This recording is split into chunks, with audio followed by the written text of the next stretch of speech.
Edition of Remote Tribe podcast. I'm here with the international lawyer Mo. We're going to be talking today about the UAE tax, the famous UAE tax, which can be heaven or hell depending how you look at it.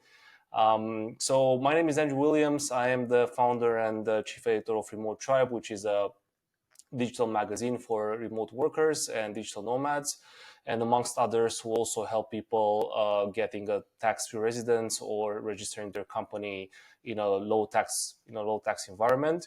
And that's why we have international lawyer here, Mo, to tell us more about Dubai and the UAE and how things work there for entrepreneurs. So, Mo, go ahead. Name is Mohammed Abu Shanab. You can always call me Mo. I'm an international lawyer, and the United Arab Emirates of Dubai is a very interesting topic. And once I publish that, we will do like a special episode and podcast about it.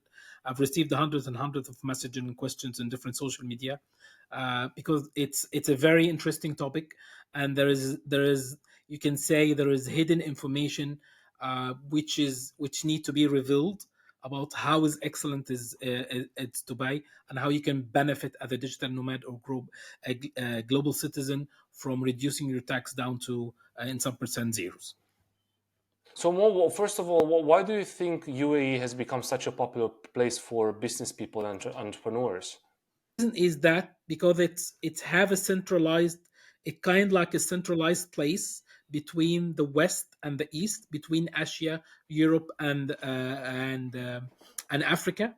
And starting from the 1990s, their Dubai International Airport was as a hub for connecting flights that moving between Europe to Asia or Europe to Australia and New Zealand. So it's getting that. That's what the first thing that happened, and then the country opened itself as you can say not a tax haven, but as destination for business in the Middle East. It's if you are a major business, whatever you are, Microsoft or a tech business, or even selling products or services, and you would like to set up a shop in the Middle East and Africa, Dubai was the first place, or the you can say the favorable destination. They have an extremely they have a zero tax. That's one of the point of attractions. You can get as visas, you can hire foreign workers as you wish, and they have the least red tape to start and operating a business. And this is what the That's 1990s amazing. and then the 2000s, where you can operate a business not digitally 100%, but you are moving products. They have the ports, they have the airport, the infrastructure they have built in a place which is miss all the you can say it's compared to London, New York, Singapore, Hong Kong. It's taken place in the Yeah, world. In this region, it's the best. it's pretty amazing what they managed to do in less than, I would say, 30 years. And they're already Yes. competing with the big hubs like Hong Kong and Shanghai and New York and London. So, Mo, for our viewers who haven't been to Dubai, but they're very tempted to go there or at least register a company, what can you tell us about the business environment, the population, and the expat community? The UAE have a very unique place in the world because 90%, you can say 90 to 90% of the population in the country actually are the expats. They are not originally or citizens of the United Arab Emirates. The locals, or they call them Emiratis, or the people who have the nationality of the country, are very tiny compared to the large expat community. And this expat community, it's mainly it's coming from Philippines, India, Pakistan, UK, US, Europe, and then everywhere. So that's like the largest numbers of nationals. And then you can compare people from anywhere. They have people from Africa, from Middle East, from Latin America, who are actually, you can say it's 195% nationalities living in the country. Yeah, that's That's impressive. I think that's it's one of the only places in the world that's so international. Yes. And So it whatever your background, or whatever your favor, or whatever your color or language, you will find people that like you. That's one of the y- things. Yeah, attract everyone. yeah, I remember when I was there in, I think, 2012 maybe, or maybe later, that it was really international. Like, you had everything you needed, from restaurants to everyone speaks English. You feel pretty well there. That's great. That's great. So that's another incentive for people at least trying it for a while or being there for a short while to do the number of days they're required to do if they want the residency. And then wherever, then they can go wherever they want to in the world. So how about the economy, Mo? Like what are they based on? What can you tell us about the industries in Dubai and what kind of jobs or businesses are there? I mean, the number one business in the UAE itself is oil and gas. It's like they call them the Gulf countries, which is very famous. The exporting oil, the creating so oil and gas, and then it's come other service, tourism and services. They have a financial services industry. They have a very huge. I mean, Dubai is one of the I'm not sure, but the one of the 10 most visited cities in the world, including with London, with New York, the other city in Philippines. Sorry, in Thailand, it's Bangkok. So it's ranked Bangkok, yeah. during the last yes Bangkok. They are ranked on the 10 most visited city all over the world. So you can have the services, tourism, financial industry, and oil and gas. Yeah, that's pretty impressive. So I guess, is there any, in your opinion, Mo, is there any niche that people can use to open up a business in Dubai, like literally doing business in Dubai for the local people? Is there still a place for that? Yes, definitely. If you are serving or you're providing an international based to expat, because it's 95% almost expats. So if you're providing any services to expat communities, you will be able to do it from Dubai. Whatever you are So you providing can do legal. business outside the UAE and also inside the UAE because the market Yes, is, it's an English market and an international market. that's one thing, but you have to be sure that if you come to the UAE or Dubai to set up a business and you would like to do business locally with the country itself, the business setup is different if you are just Okay, doing business internationally. That's one that's of good the to know. mistake And people understand. Yeah. yeah, that's actually really good to know because I don't think that's a widespread No. news. No. Cool, Mo. Okay, that's cool. Anything else you want to mention about Dubai that makes it so special that you haven't said already? It's actually it's the official language is not English. I mean, the English is spoken everywhere in the official documents. Everywhere you go to, it's English. But actually, the official language of the country is the Arabic. But they have built everything around the English language. The rules, the regulation, the banks. If you know, read or speak English, whatever your English is not very strong, I mean, your life will be much more simple and easy because it's an expat community, so they have different accents. It's different. It's not like going to London and New York and you find it very hard to understand the local English that they are using or the accent or slangs. But in Dubai, whatever the way you speak English, even with a different way, it's very easy to understand and go. That's why it's very favorite destination. Yeah. Yeah, it's the international English as they call it, I guess. Yes. Cool, Yeah. cool. Yeah. Yeah.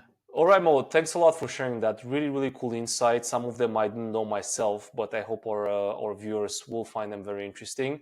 And let's jump into the agenda right now. We've got a lot of good things to talk about. So, first of all, I want to ask you, why did you name this show Heaven or Hell? It's first is like uh, there's a lot of misinformation on the good side, on the bad side about the UAE.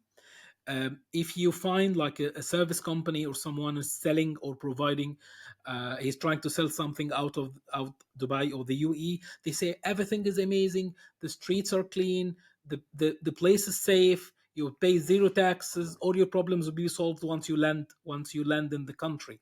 That actually, yes, but you have to understand it's actually a country. So you have to understand the process itself. It's much better than you can say 99% of other places, but also not expecting that you're moving to you can say zero free problems. That's because when you Something like say that good doesn't good good, exist. I think we both know. Yeah. yes, it's not Disneyland. It's not Disneyland. That's the thing. I There are mean, pros and the, cons. Yes. there's pros and cons. So if you are over expected something and you didn't get it or you didn't find it, you will be you can say disappointed. So I'm Yeah. So trying to give. your expectations should be set as accordingly. Remember, you are moving to a Muslim country first of all. They have different rules. Also, it's an international environment, so you're going to find hard some things to do or to say. And then on the other side of the balance, you have a tax-free country, amazing services, and amazing safety, which I think it's a good deal. Yes, that's one of the misconception. What I will tell myself, because there's like misunderstanding, because you can find people say if you go there they will cut your hand because you're doing something wrong, and the other side you can do whatever you wish. It's like London or New York. No, As it's long not. as you abide the local laws and traditions, of course. It's not as bad as the bad side. The- It's not good. It's not like London or New York. It's different. It's a mix. It's like I can tell you, it's like if you have been to Hong Kong or Singapore and then mix it with the you can say the Middle East culture.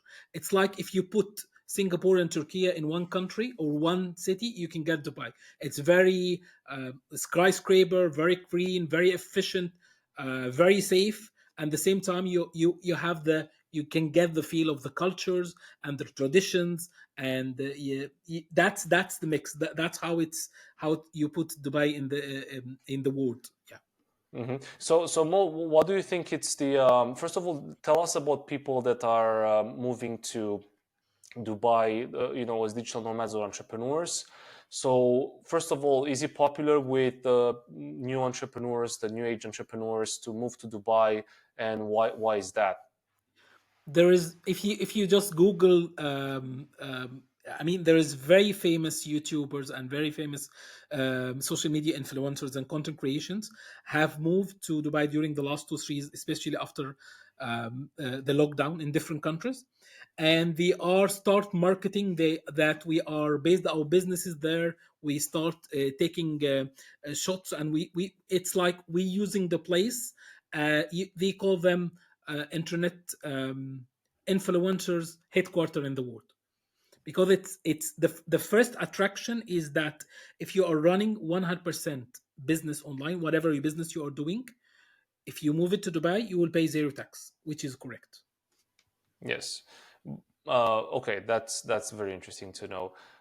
So have you seen an increase of internet influencers that are requesting this kind of services? Is that true? Is it really happening?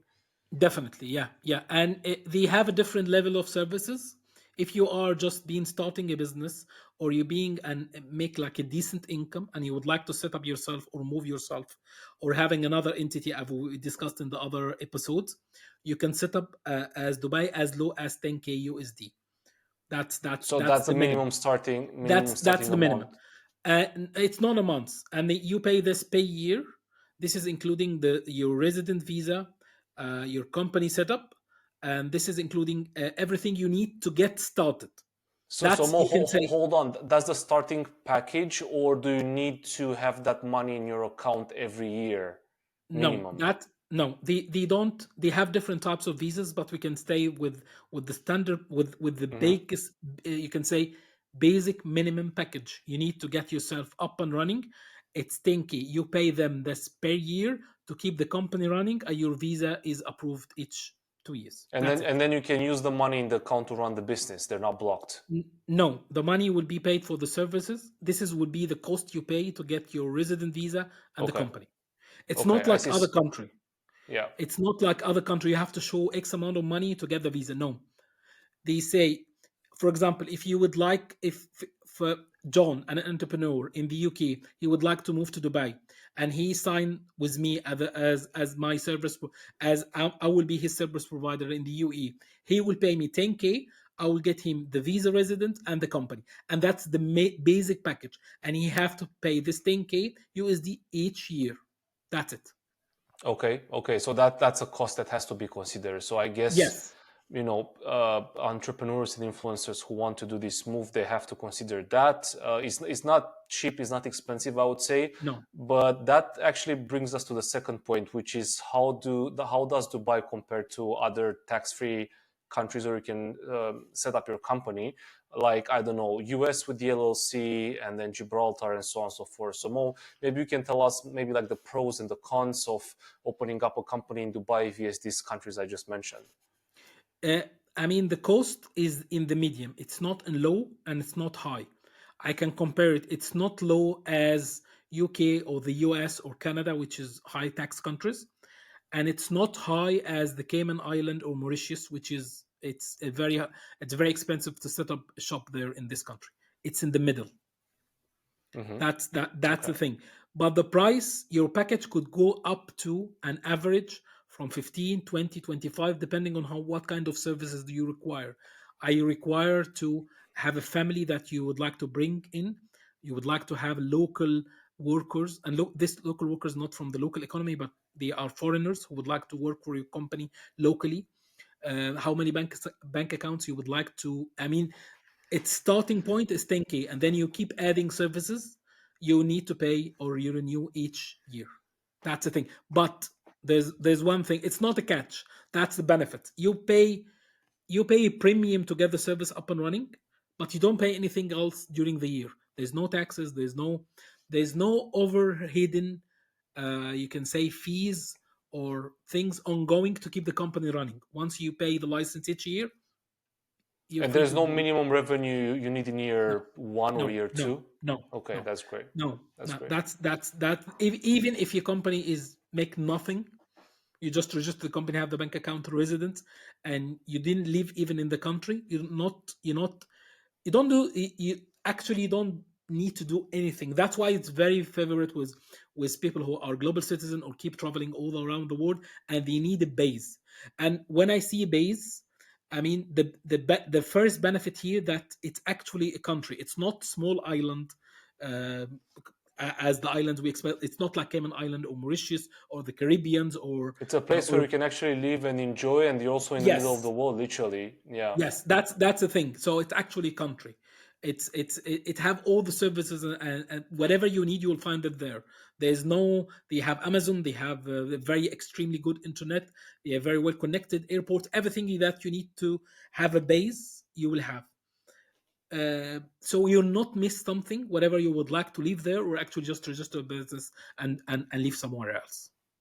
Yeah. So let me ask you more then, compared to other low tax countries, why would you register? So no, why would you not register in Dubai and you would go to other countries like, I don't know, maybe Cyprus or Gibraltar or Cayman? Like what's your counter argument for not going to Dubai if there is such thing? Yes, there's many arguments we can. If you are trading only with for example, in the EU, and you need to have a VAT registered EU business, and your all business transaction with the EU member state, I don't advise you to go to the United Arab Emirates. That's the thing. The But UAE, what if I deal with the whole world and the I whole have to deal world. with the EU as well? That if you have customers from everywhere, the UAE is the Yeah. best location because it's Hmm. it's zero tax. They have lowest rate tape, and it's a very favorable destination to do business. I mean, I will tell you one. There's like they have the headquarter of most of the crypto business.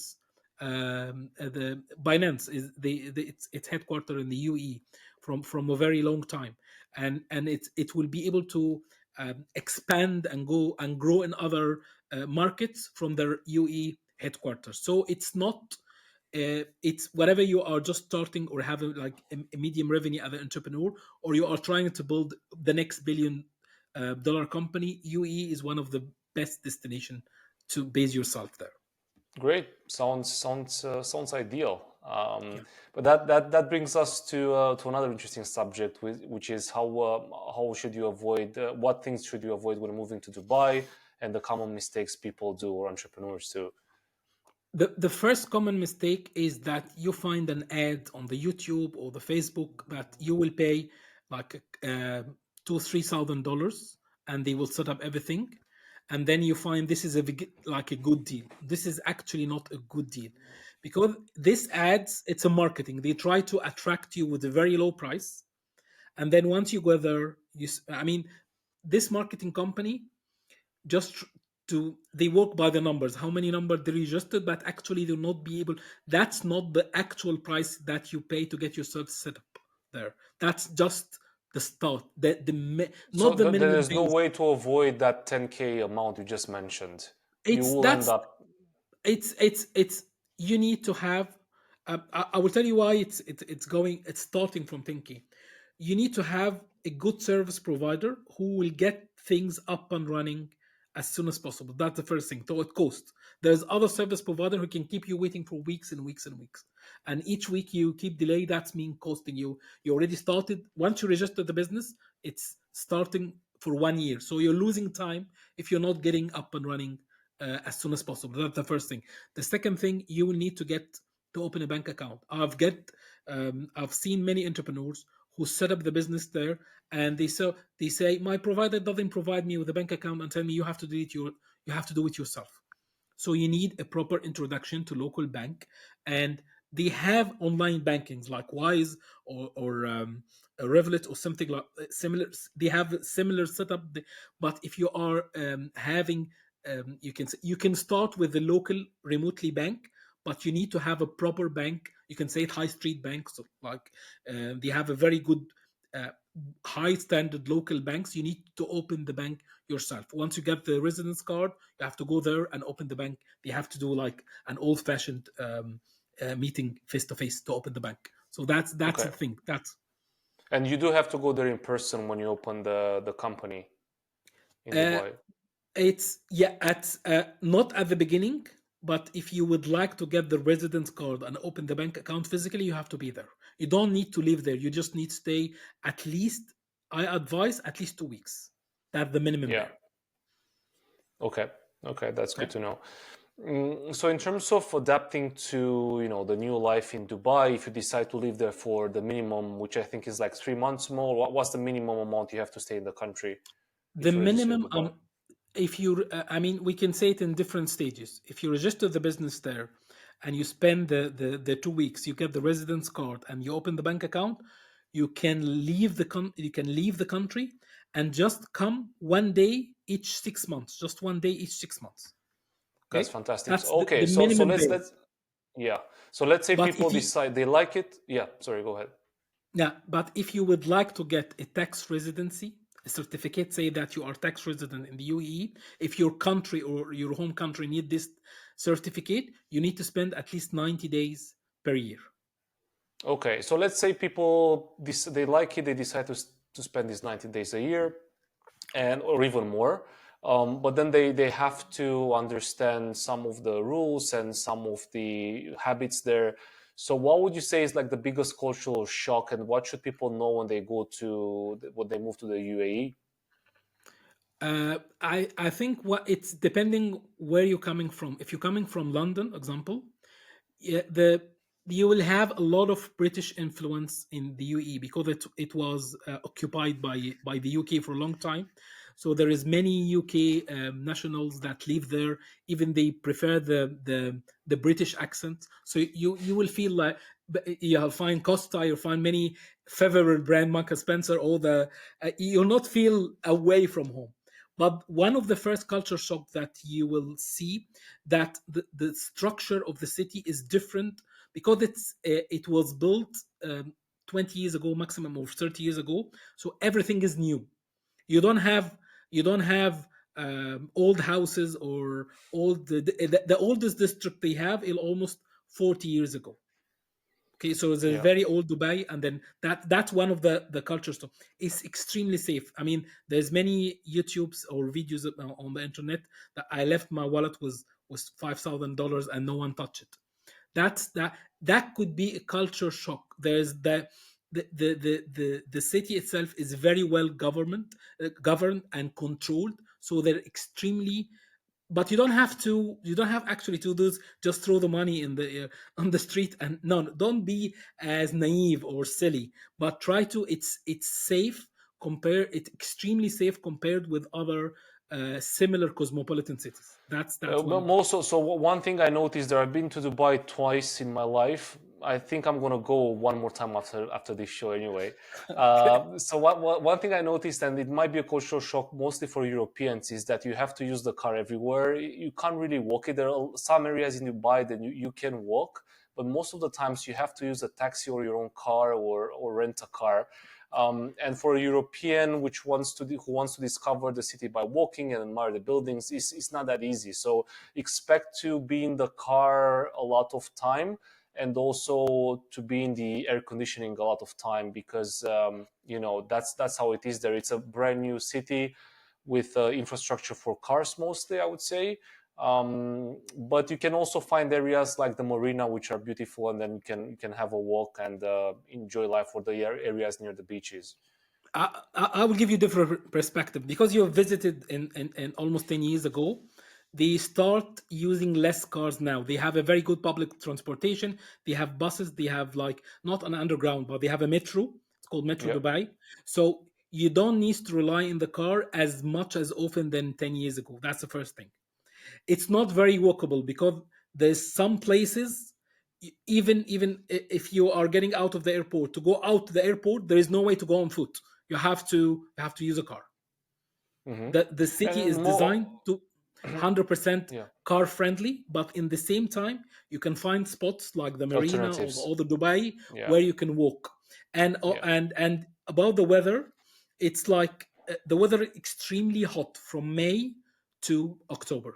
That's where things are getting A bit uncomfortable, more even if complicated. you're, Yeah. yeah, it's more complicated if you are not living there, or don't try to visit from May to October. After October, it's like November, December, and then until the May, The April. best month to be in It's the the UAE. best.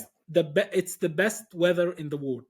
It's very calm. I mean, you can enjoy. You can. I mean, the weather in Europe, it's cold and rainy, but there you will enjoy the sun. You can do a lot of outdoor activities. So it's like the other way of the round, where you can get the benefits in different days or different ways of the year. Yeah, and in terms of, I think there are a lot of questions from people about the social status. Like, is it friendly to single people, to married people? So, how do the Emiratis see the people coming there, which are single, for example? Is it a problem? No, I mean the country itself, or the locals are, they are very welcoming, friendly, because they have seen expats or non-nationals coming for years and years. The city itself is built in welcoming people. So whatever you are, whatever your background, whatever your religion, ethnicity, color, or how you speak, you will not find yourself not feeling welcoming, because it's like the city of everyone. That's the thing. It It's doesn't pretty have, inclusive, yeah. yes, it doesn't have the feel like for example, in New York, that you feel it's like you're in the a Big Apple, or this is everything is Americanized. You feel that you are in America. If you are not understanding everything, you're not get by the locals. No, it's international city by the standard. And whatever how you look or feel, you'll not feel that you are different. That's the thing. And more talking about that, I actually have an impromptu question here. How would you advise people to network in Dubai? And is there a digital nomad community or like a crypto community? I guess there is one, but what would you advise people to? How would you advise people to network and socialize in Dubai, like real, like also socially, but also on the business side? Whatever is your interest, you will find the local community for it. If you can, if you, for example, if you are interested in crypto, you can find crypto meetings in Dubai, and you'll find hundreds and hundreds of small clubs or social meetings, or you can find Facebook groups, or Group, yeah. LinkedIn. I mean, whatever, it's free or premium, have been running for years or just started up. Everyone have their own network. For example, people who come from the UK. I've met the British. They have like a special group for people who come from the UK. In order to sign up, you have to show your passport. So and there's like a different level of membership. They are starting from free up to very expensive. That's that. For example, people come from the UK, and then if you they have a group for the different lawyers. They have a group for accountancy. But one of the things that the first point you can start with is that if you are renting like a condo or a flat in your building, the in many cases they have a gym and pool. You will find a lot of locals or different people that you can meet there. If you're going to a local gym, you will meet people. If you're going to the That's a good local idea. restaurant, it's I mean, because everyone is from somewhere, They're you can trying very to easy. connect and socialize immediately. Yeah. Yes, yes. They are not closed like the UK that people are not talking to each other. No. Once you have an attraction or open a discussion, people can get and you talk, and that's how you can start building relations and having more understanding about Dubai itself. Yeah, and what would you say are the the problems or like the challenges with the relocation to UAE, because it's pretty far from the US, for example, quite far from the UK, more or less. Also, if you're coming from Far East Asia, that's again far. So how would you say a nice relocation process looks like for an expat in Dubai? It's I mean the distance itself, it's 7 hours exactly, or sometimes 6.45 from Dubai to London. If you are using the large, for example, Emirates or Etihad airplanes, it's very comfortable trip. It's not that because the airport server is very well connected, so you'll not feel that you are far away. It's look on paper or in the world, it's far away, but actually it's in the middle. It's in The if you are flying routes doing are business. different, yeah. Yes, if you are doing business with the UK, you can say the US a little bit. It's 12 hours, but if you're doing business from as far as Europe or as far as you can say Hong Kong, Dubai is very centralized. Or also, don't forget Middle East and Africa. If you're doing business with South Africa, Nigeria, Kenya, whatever, Yeah. that's a centralized location where you'll be able to use.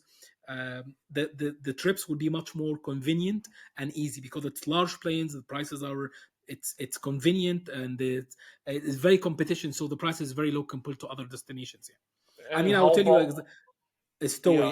I've Mhm. taken a trip from Dubai to London with 200 sterling pounds, and the same trip from Dubai to um, I mean Istanbul, for example, it's triple the place, was 250. So it's Mhm. like, so that's why there's a competition. The routes are very they have a lot of traffic and a lot of very good pricing to travel almost everywhere. That's fantastic. It's definitely a good hub for traveling, and popular cities are very well connected to Dubai. That's not a problem. Okay, Mo. So let's say people want to relocate to Dubai with their families. What's the easiest way to relocate to Dubai for, I don't know, like 6 months, a year? Should you hire a company to do that for you? Is it easy to find a flat? Just give us an overview. We're not going to go into details because we're going to have another show about that, but just tell us how would one relocate there if they want to live like short, medium term? It's depending on what you're planning. For example, let's take an example at John. John is a British citizen. He's from the UK, and they have a family, a wife, and two kids. And he decided to move from the UK to Dubai. The first thing I advise him that you need to have a budget, not just budget about the 10K that we discussed or whatever you're going for the premium package that could go up to 25 or more K. You need to have a budget for the schooling, the relocation, the payment for the property that you will rent, because the rent there, it's not like the West country. You have to sign up for at least 12 months, and in Okay, that's interesting. some cases you have to pay at least 6 or 12 months upfront, it depending on the time or the location. So You more just to interrupt there, sorry. So relocation, short, medium term should go through private rentals or Airbnbs because you can't really rent short term in Dubai. Is that what you're saying? No, you can share rent. I mean, the Airbnbs and they have the city itself. It's one of they have the highest numbers of hotels and short term rentals. Whatever it's Airbnbs and hotel. But if you can find even hotels that you can stay by 1 month and it give you the extremely good rate. So if you're Hmm. planning to move there, Yeah. I don't advise you go Airbnb. Try to find hotels that go long term deals, at least 1 to 2 3 months. The price will be very low, and you will be set up like seconds. You got to go hotel. They have the Wi-Fi, they have the pool, they have everything to get yourself up and running. That's the first thing. And then the next step, if you're trying to find a property, find it from the local. Don't try to find the property from outside. Because normally renting agents or people who are renting, if you find that you have an international number, they can give you a higher price. So try to rent once you have a local number and once you have the visa, because they ask what you're doing in the country. Are you starting a business? You need to sign something called 12 check. It's Hmm. the payment Hmm. is done by the check, so you are committed to pay. If anything during the 12 months happen, you will be liable to pay the other checks. That's one of the Okay, so the drawbacks people strategy don't know. is completely different between medium, long term, and short term, right? Yes, yes, that's the thing. That's kind of information no one talks about it. You need to be ready. And for the family itself, the schools are very expensive. They have an international based school. The schools are not free. If you are hired by a company, they can provide you like education allowance or housing allowance. But if you're doing everything yourself and you have kids that coming with you, you need to be ready to pay a lot of fees for the schools. Okay? Yeah, yeah, that There's makes no free sense. schooling because there's Yeah, no tax. You don't pay any tax, so you're not expecting anything on return. yeah, fair enough. Cool, Mo. So I think another thing we had on the agenda was, let me see what we have here, the banking system. So, how is it to open a bank account for your newly created company and also for your It, personal account? Yeah. let's do like a brief introduction about the banking system. The banking system in the UAE itself, or Dubai, is one of the best in the world. They have most advanced apps or online banking in the world. The service is very well tolerated to international expats. All the websites and all the apps are in English, so you not find problems like other countries where you try to find a bank that have an English speaking. All the staff are speaking English. The documents, everything is processed in English. So it's very simple process. But you will not be able actually to open a bank account without the residence card. The residence card is called Emirates ID. That's your key to everything.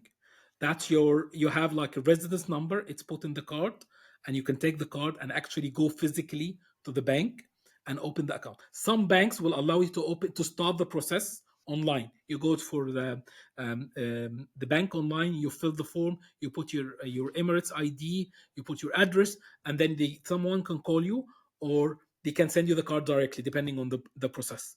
There's different ways. If you the here come like a little tricks. If you're coming from Europe or the US or Australia or New Zealand, it's very easy to open the bank account. There's no questions. It's very simple process. But if you're coming from like the Middle East or Africa or some Asian countries, that's where the restrictions come. They need to ask a question. You might need to provide bank statement from your home country. If you're starting a business, they might need to have a proof of your other business in your home country. So they need to build. They don't know you. They don't have a credit history. They just new to the country. So and accept that they whatever you're trying to do, you have to prove from your home country what you're coming to do in the country. That's the thing. Yeah.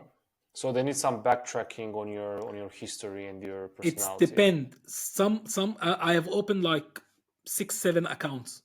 You can say three of them went like this. I give the bank my Emirates and my passport. They open no questions. Three other banks they start asking questions, and one of History. the bank refused me. I don't know why.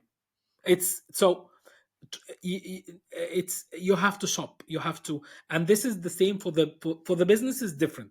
For the business you have to provide more information what kind of business you're coming here, and some banks require that you pay not it's that's where the money come. You have to pay like a deposit. You have to pay like 50k dirhams. It's around 10K USD just to keep this money on the account. Otherwise, you pay a monthly service fees. That's Yeah. all different by the bank.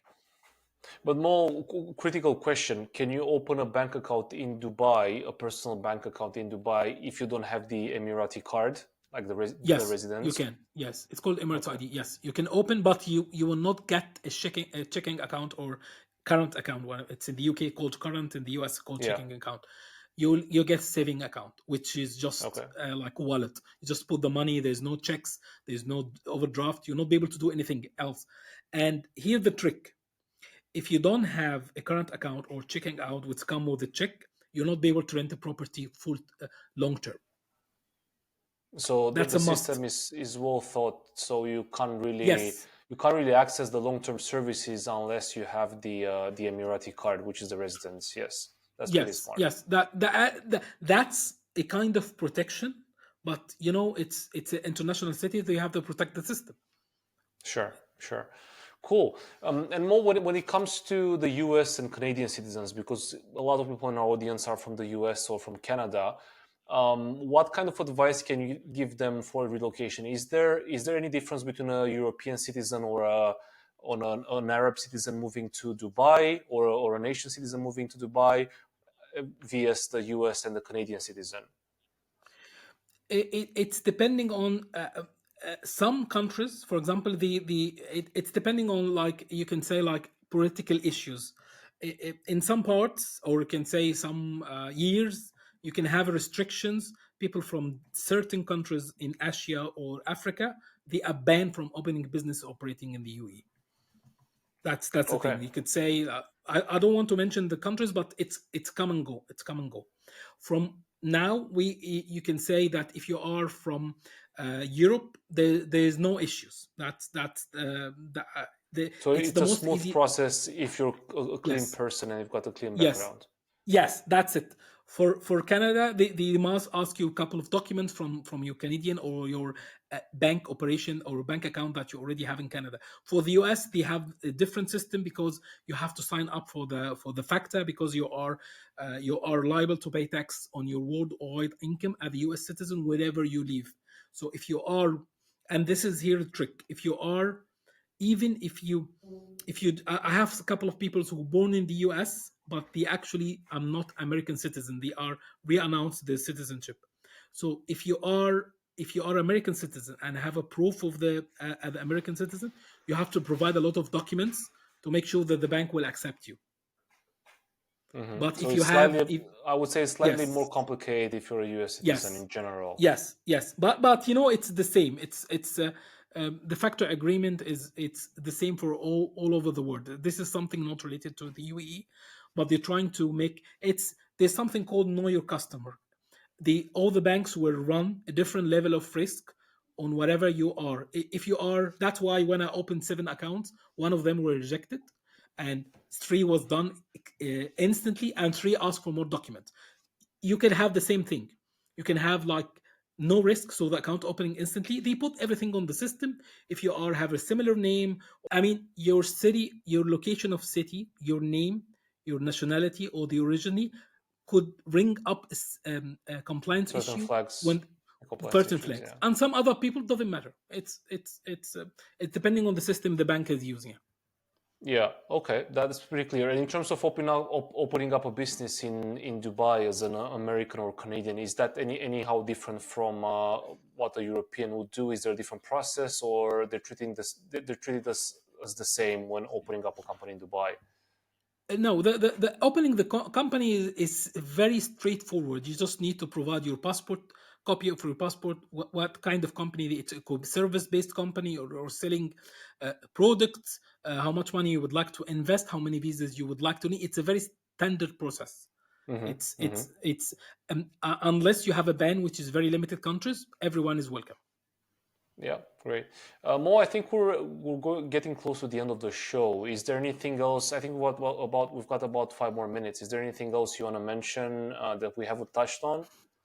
Yes, I mean, the first advice for anyone who would like to set up or move to the United Arab Emirates: do a lot of research. Don't just see this fancy videos about the UAE and see that everything will be pink and purple. No, do a lot of research. Try to meet people who already moved or gone through the process, so you understand. You're ready. You need just documents. You need a lot of funds at the beginning to keep things up and running. And if you are trying to open a company, use professionals. I've seen people who go for the low cost service provider, and then they end up with like a dead zone because they open the company, but they'll not be able to open a bank account because the service provider is not professional enough or not helping them enough, or they try to make more money out of them. So you need to be aware of the sharks or the marketing tactics that try to grab you without telling you the real story from the beginning. That's the first thing. If you have an issue, try to know as much, because the rules and regulation in the UAE is they always in English and Arabic. So you will find answers, but if you don't understand, if you get any kind of troubles or try to solve a problem, you need to understand that it's because it's international city, so the cultural mindset is mixed. It's not just European or Middle East or Asian. It's mixed of everything. So you need to be ready to accept the different mentality and different mindset with dealing with anything in the country. Yeah, that sounds fair enough. Considering what you've said so far, I think it's a good conclusion.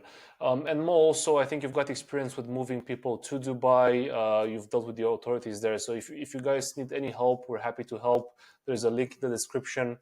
Just click that. We've got an easy form, and then we'll get back to you as soon as possible and try to help your UAE relocation.